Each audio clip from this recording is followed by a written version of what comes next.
What can you do? Just the original and air built, and then the all the others come in afterwards. So yeah, we got a bunch of briskets on here. We just loaded them at 10 this morning. We're gonna cook these suckers till after, a little after midnight. Big ones will go till about 1 in the morning, so it's about a 14-hour cook, give or take. The way we do the briskets, generally speaking, is we start low temperatures, and throughout the day into the night, we start with premium temperatures out. Really? So we're holding 225 as far as those dials back there are concerned. And then we'll go to 250 here shortly, 260, 270, 280, keep bringing it up. About 3 or 4 hours before they're done, we're going to have them with butcher paper, and we got a nice mark on them. Yeah. And then we'll keep cranking the temps up. And at that point, they're protected by the butcher paper. Once they come off, we let them rest in our resting room for a few hours until they get down to 150 Fahrenheit, which is our holding temp for service. While that fun thing's happening, we got a graveyard shift that'll come in, and that person will start rocking out the ribs. We'll get the ribs cooking, and then we'll get the turkeys on about 5 a.m. And those both come off between 8 and 9. So 6+ hours for the ribs, and about 3 hours for the turkeys.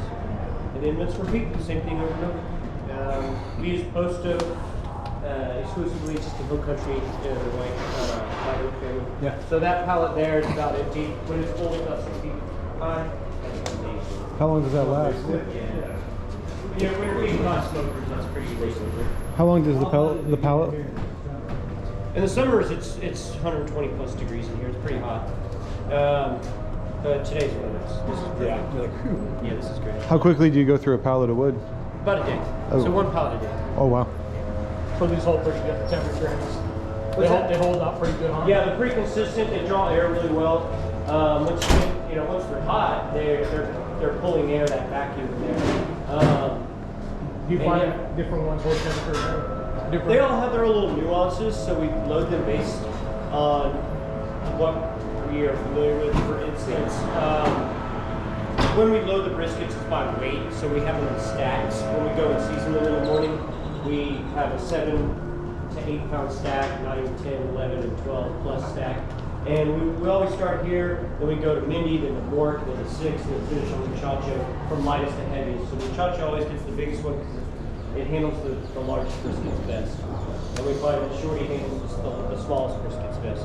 So there's little cold spots and stuff. They aren't too bad. These chambers are pretty consistent. Yeah. But little spots where they get a little chilly, we'll put the smallest ones in there. The whole point is to not have to ever open the doors. You don't want to be adjusting unless you have to. So once they're in there, we just leave the door shut. We don't show them off. We don't even look at them ourselves until it's time to wrap. Do you for the turkeys, do you brine those first? No. Just season them up, put them in there. Don't do much. Just roll them like 250 the whole way. And he's getting them finish from a a little local butter. farm. What's that? He's not getting them already pre-brined from. No, he's getting them from a local. Yeah, I don't know specifically where they're from, but they're not pre-dried. It's a real straightforward process with those. When they're about done, give them some butter and foil, just like 20 minutes in there, let them finish up. do you try to get them all done at the same time, or do you like? I'm sorry. Oh, sorry about that. It's okay. Go ahead. Do you try to get them all done at the same time, or do you try to? What's that? The briskets? Yeah, like. No. So when you're loading them by weight in that order, they'll kind of be done in that order, so to speak. So you can generally check this one first, since they were the smallest ones. They'll cook sooner because you're not going to be able to do 100+ briskets in a That's day. what. Yeah. I mean, at all at the same time. You're going to want to finish one smoke before you move to the next one. So yeah. Where do you store your beef and how much? So that elevator would bring everything up. All our refrigeration's below us. Yeah. We got one giant thing where you just base up the briskets and then Do you ever? So you have downtime? What's that? You have downtime, I assume, or you guys are always busy, like prepping for the next No, day? so there's 3 guys in there trimming. There's usually 2 people in here watching the fires. You need to feed a log every 5 to 10 minutes. You kind of need to be on top of it. You can't really just throw logs and walk away. So yeah, there's and then the schedule is staggered in every few hours. And it's 24 hours, so you got Oh, sorry. about every 10 minutes you need to feed a log. They chew through wood at a decent rate. Yeah, so at low temps we just put them across this way so the air is flowing. It's not like pulling very hard or aggressively.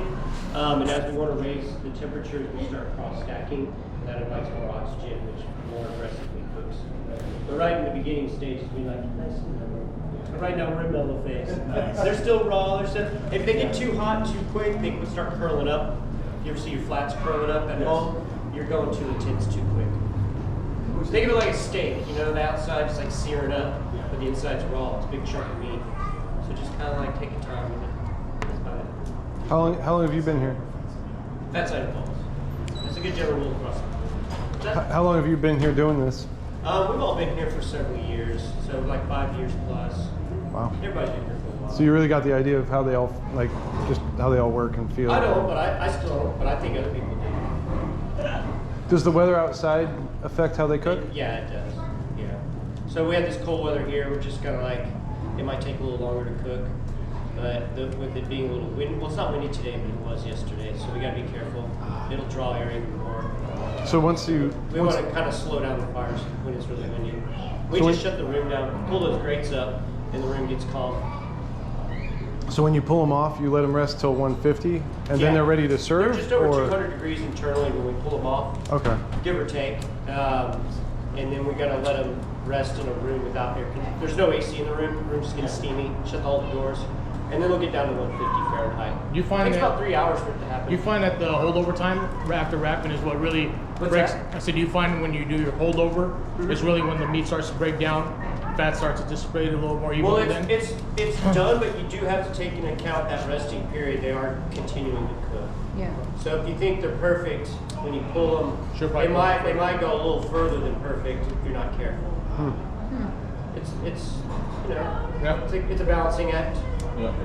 It is. Are those raw in there, or are you wrapping them in tinfoil, or what? Butcher paper, the same paper that your trays were had, exact same paper. Butcher paper works great. It breathes a little bit, so your bark won't steam out a little.